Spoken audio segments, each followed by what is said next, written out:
어우, 환절기라서 좀 으슬으슬한데 영계백숙을 좀 해먹어 볼까? 영계백숙 직접 뭐야? 직접 연계가 아니네. 간접 연계잖아.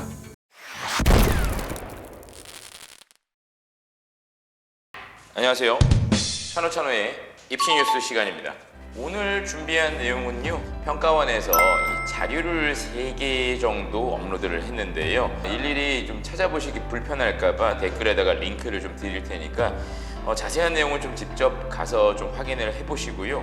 일단 이 3개의 자료집은 첫 번째 학습 방법 안내가 나와 있고요, 두 번째는 이렇게 준비하세요 라고 이제 짤막하게 들어가 있는 거하고, 마지막에는 Q&A 자료집이라고 해서 이렇게 3개가 좀 업로드가 되어 있습니다.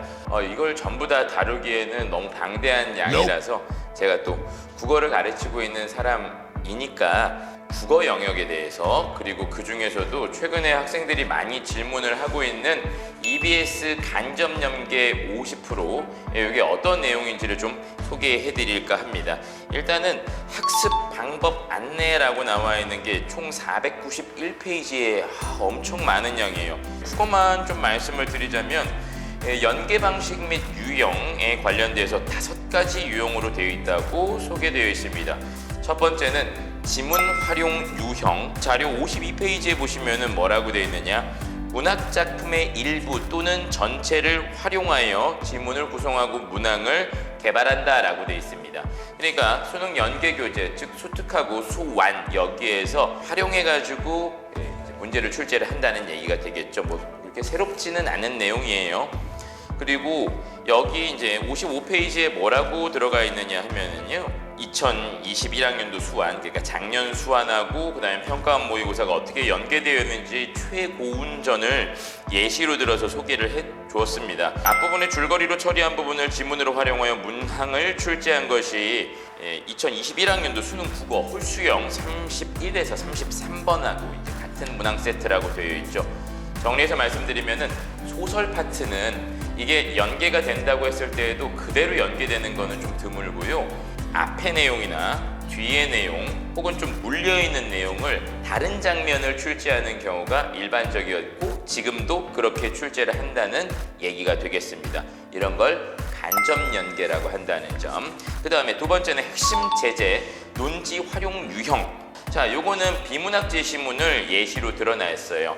요거 길게 얘기할 것 없이 달라진 부분이라고 볼 수는 없습니다. 여러분, 어떤 일이 있어도 독서, 즉 비문학 유형은 절대로 그대로 출제되는 바가 없습니다. 일부라도 동일하다 이런 거는 없어요. 다만 소재 일치 정도로 정말 이거는 간접 연계라고는 해놨지만 전혀 다른 글이 들어가 있다고 보시면 되겠습니다. 세 번째 유형은 자료 활용 유형이고요. 이 자료에서는 문법 문제 중에서 훈민정음을 보기의 자료로 활용하는 문제가 들어가 있는데, 자, 요거는 그대로 들어갈 수밖에 없죠. 왜냐? 훈민정음을 자의적으로 재구성하고 변형할 수 없기 때문에 그렇습니다. 다만 연계교재에서 나왔던 문제뿐만이 아니라 문항에서 그것보다 더 많은 내용이나 다른 내용을 질문할 수 있다는 점인데요, 훈민정음을 정상적으로 공부를 하신 분들이라고 하면은 그렇게 어렵지 않게 맞힐 수가 있겠죠. 그러니까 이런 부분은 문제하고 답만 이렇게 이해하고 넘어가서는 안 되고, 이 자료에 대한 전체적인 공부가 좀 이루어져야 된다고 보시면 되겠습니다. 자, 네 번째는 문항 아이디어 활용 유형이라고 이렇게 타이틀을 달아놨는데, 이거는 그러니까 연계라고 하기엔 좀 힘들어요. 대체로 화법과 작문에서 주로 소개하는 문항 스타일을 두고 얘기를 하는 부분입니다.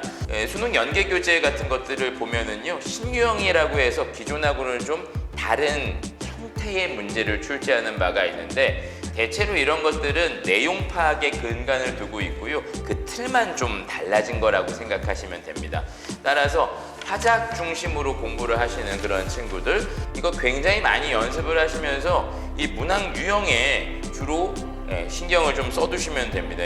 화작은 특별한 개념이라고 할 만한 부분이 좀 드물고요, 문제에서 요구하는 사항을 좀 제시문에서 빠르고 정확하게 찾을 수 있는 영역이기 때문에 좀 낯선 문학 유형이 나왔을 때에도 침착하게 찾을 수 있도록 충분히 훈련이 이루어지기를 좀 당부드립니다. 그 다음에 마지막은 개념 원리 활용 유형이라고 소개를 해놨어요.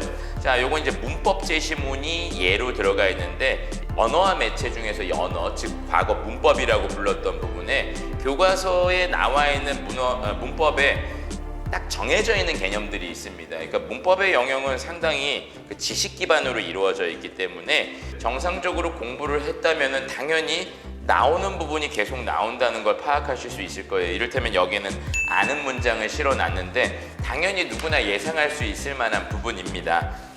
그러니까 이거는 학습을 어떻게 해야 되느냐, 기본 개념 학습을 좀 충실하게 해주실 필요가 있고요. 추가로 말씀을 드리자면 연계 교재에는 기본적으로 한 2-3년 정도에 걸쳐서 트렌디한 개념을 주로 많이 거듭 출제하는 경향이 강해요.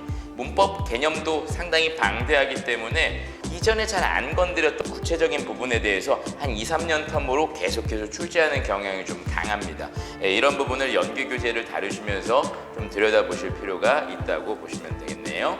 자, 이렇게 해서 이제 연계 방식의 5가지 유형을 소개를 해드렸는데 어느 정도까지 연계가 되는지 Q&A 자료집이라고 나와 있는 부분의 15페이지에 이게 어떻게 적용되는지 간략하게 소개가 되어 있습니다. 제가 이 부분을 좀 한번 짚어볼 건데요. 중반 부분부터 보시면은 수능 EBS 연계 교재는 다음과 같은 연계 유형의 하나로 연계합니다.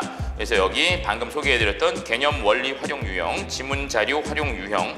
자, 이 부분 옆에 한번 보세요. 동일한 지문 또는 자료를 활용하여 새로운 문항을 구성합니다. 이렇게 얘기가 되어 있죠.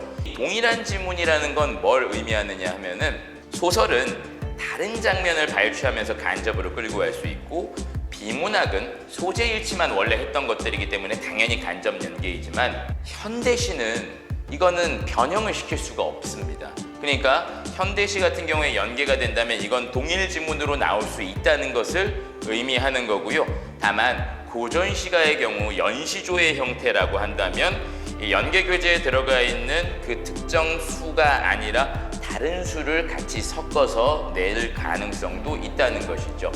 자, 그래서 현대시는 여러분이 공부를 하실 때에는 좀 유심히 들여다보실 필요가 있습니다. 변형이 안 되는 부분이기 때문에 그렇다는 점인 거고요. 나머지는 핵심 제재나 논지 활용 유형, 이거는 제재나 논지가 유사한 지문, 그러니까 이건 같은 제시문이 아니라는 얘기예요. 그 다음에 문항 변형 및 재구성 유형, 이런 것들은 마찬가지로 변형을 해서 접근을 한다는 것. 단순 개념을 묻는 문항, 이런 것들은 문법, 언어와 매체에서 주로 활용이 되겠죠. 자, 뭐 저는 국어 강사이지만 여기에 일단 쓰여져 있으니까 그래도 언급은 해야 되겠네요. 영어 영역의 경우에는 EBS 연계 문항이 모두 간접 연계로 이루어진다. 이렇게 명시가 되어 있습니다. 개인적으로는 그럼 그전에는 간접 연계를 왜 안 했냐 이런 의문이 들기는 하는데 뭐 바람직한 방향이라고 봅니다. 자, 그래서 이렇게 소개를 해드렸고요. 소개만 하면은 좀 이렇게 남는 게 없다는 뭐 이런 컴플레인도 좀 있어서 좀 요약해서 말씀을 드리면 연계 교재를 공부를 하실 때에는 첫 번째, 현대시는 주제라든지 내용을 그냥 외우듯이 공부를 해두는 게 유리합니다. 왜냐? 이게 연계가 되었을 때 그만큼 시간을 아낄 수 있기 때문에 그렇죠. 이 아낀 시간을 까다로운 독서 제시문에다가 이 시간을 확보를 해서 그 제시문의 문항에 관련되어 있는 정확도를 높이는 게 현실적으로는 이게 시간을 안배하는 거의 유일한 방법이라고 보시면 되겠고요. 자, 두 번째, 소설 파트는 어쨌든 장면을 다른 장면으로 끌고 가기는 하지만 전체적인 줄거리를 파악하고 있으면은 굉장히 수월하게 접근을 할 수 있습니다. 물론 읽긴 읽어야겠지만 아무 정보가 없는 상태에서 읽는 것과 대강의 흐름을 알고 읽는 것은 아주 큰 차이가 있다는 거거든요. 그러니까 소설 파트를 공부하실 때에는 반드시 연계 교재 뒷부분에 나와 있는 해설지에 줄거리 정도로 숙지해 두는 것이 상당히 중요하다고 볼 수 있습니다. 그 밖에 독서와 관련된 영역은 사실상 소재 일치일 뿐이고 완벽하게 다른 작품, 다른 본문이 들어가기 때문에 이거는 독해 능력, 역량을 계속해서 이제 공부를 하시는 쪽으로 이끌어야 되겠습니다. 자, 오늘 준비한 시간 여기까지고요. 다음 시간에 또 유익한 소식으로 찾아뵙겠습니다. 감사합니다. Dun dun dun dun dun. Dun dun dun dun dun dun dun dun dun dun dun. Dun dun dun dun.